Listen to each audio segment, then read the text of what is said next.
Welcome back to the channel, everyone. Today I've brought a new drone to the channel, and this one is called the CSJ S171 Pro. First off, as you guys can see, it comes with a very nice travel case, which is very small and easy to transport. I'm going to go ahead and open it up and see what we have inside. Alright, so here we have your basic accessories, which comes with every drone. And this one comes with a USB cable with a 2.5mm DC plug to charge the battery.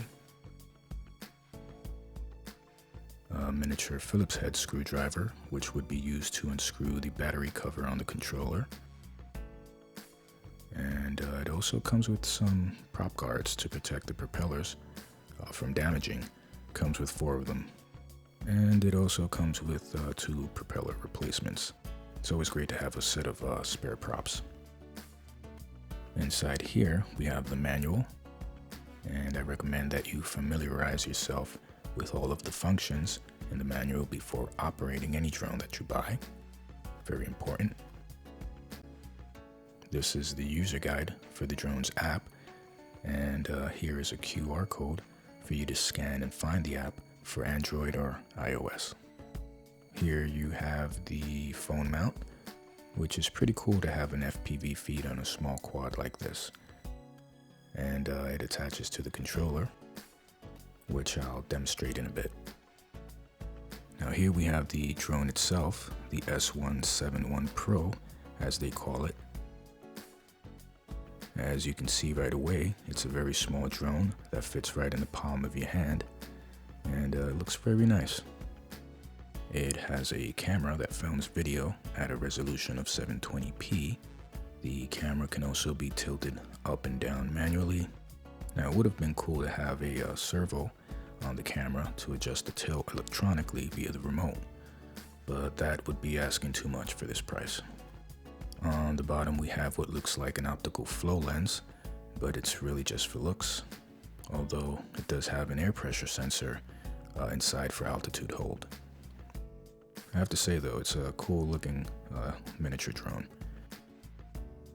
Here on the back is the battery, which is a 3.7 volt 500 milliamp hour that's supposed to give you a max flight time of 10 minutes. Here is where you connect the charger plug to charge the battery, and you can charge it via your computer or through an AC wall adapter. Now the manufacturer claims that this battery gives you a maximum flight time of 10 minutes, so I'll see if that's true, but I'm thinking more like 8 to 9 minutes. These of course are 716 coreless brushed motors, which is expected for these type of mini toy drones. Unlike brushless motors, they do tend to wear out over time. Today is slightly windy out, so I think it'll be perfect to put these motors to the test. Definitely looking forward to see how it performs. The remote controller's design is obviously inspired by the Mavic Mini 2's controller, or Mavic Air 2, as you can clearly see. On the back is the battery compartment. It does run on 3 AAA batteries. You need to unscrew this screw here in order to open it, which honestly I dislike because I prefer to open it, quickly and replace the batteries without having to take out the screw every time. It's very small, but feels pretty comfortable in your hands. I also like how they added this silver colored ring finish, which gives it some character to it. The gimbals are spring loaded for altitude hold, and they do feel nice and tight like the gimbals on some of my bigger quads. Here you have the on and off button, which you would press and hold down to turn it on, hold and release to turn it off. This button is to make the drone take off, and this one is to make it land. Right here is the headless mode, and here is the return to home button. These are the trimming buttons to level the drone if it's drifting on you, and the indicator light on top. This one here is for doing 360 flips. Press and hold the button to make it flip in the direction you want. This one here is your speed control. Now to attach the phone mount to the controller, you simply insert it into the top opening of the remote like this. Now you can mount your cell phone. By untightening this thumb screw here, you can adjust the view position of your phone.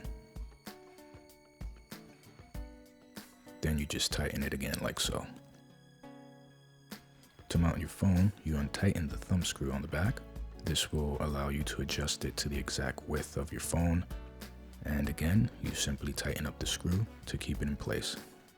To turn on the drone, just hold and press the top button and wait until you see the front lights turn on. You'll see them blinking on and off. Now turn on the controller and the indicator light will also blink on and off. To pair the drone to the controller, go up and down on the left joystick until you hear a beep and the lights will stop blinking.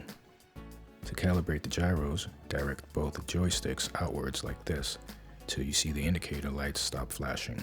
This makes sure that the gyroscopes are leveled so that the quad doesn't wobble on you during flight. So that's very important. Alright, now let's take it out for a flight.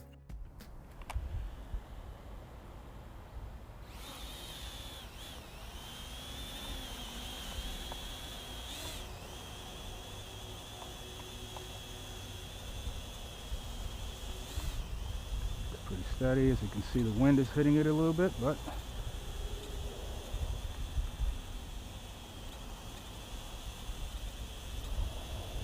fighting it. Put it into second speed. See if it could hold.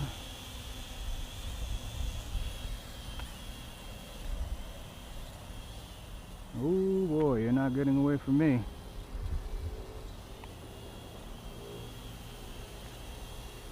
Oh, lost my orientation. So I could get it steady here. And it's fighting that wind.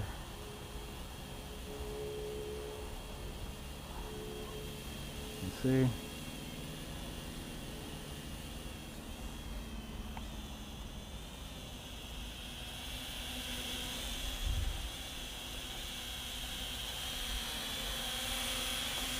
Alright, get away from me.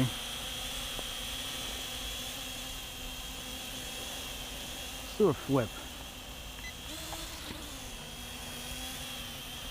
Alright, and we know that it does flips. Alright, let's do a back flip.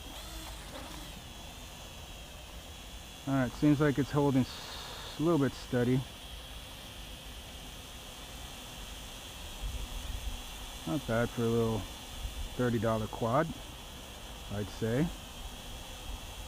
Alright, let's take it for a little spin.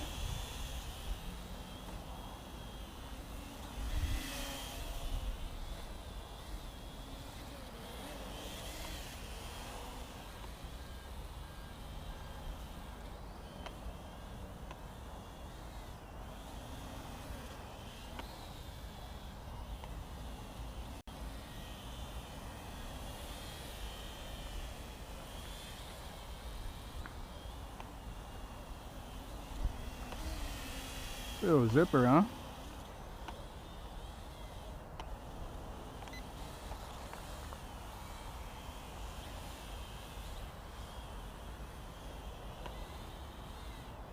Don't want to get it in that grass.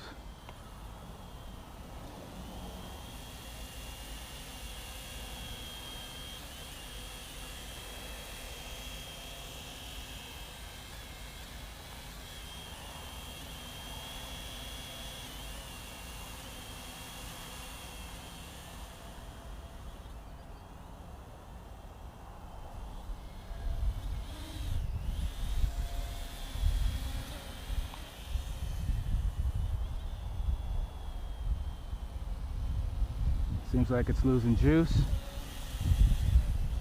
supposed to give me a 10-minute flight time, so I'm hoping that's what I'll get.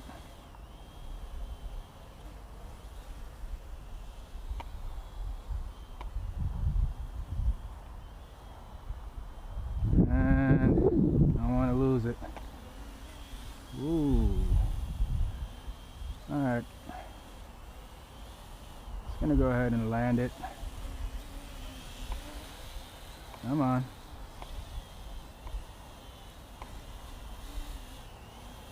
Towards me. See if I can get it to land. Alright, there we go. It's cooperating. Alright, so that's the CSJ S171 Pro. There you have it, guys. Alright guys, there you have it. The S171 Pro. In all honesty, I have to say that I really did enjoy flying this mini quad, and I do recommend it for beginners who want to get into the hobby and learn how to fly. Anyway, if you enjoyed this video, feel free to add a thumbs up to it. And if you're not subscribed to the channel, just hit the subscribe button below the video. And do make sure to tap on the notification bell as well, so that you'll be notified every time I upload a new video. Alright, see you on the next one.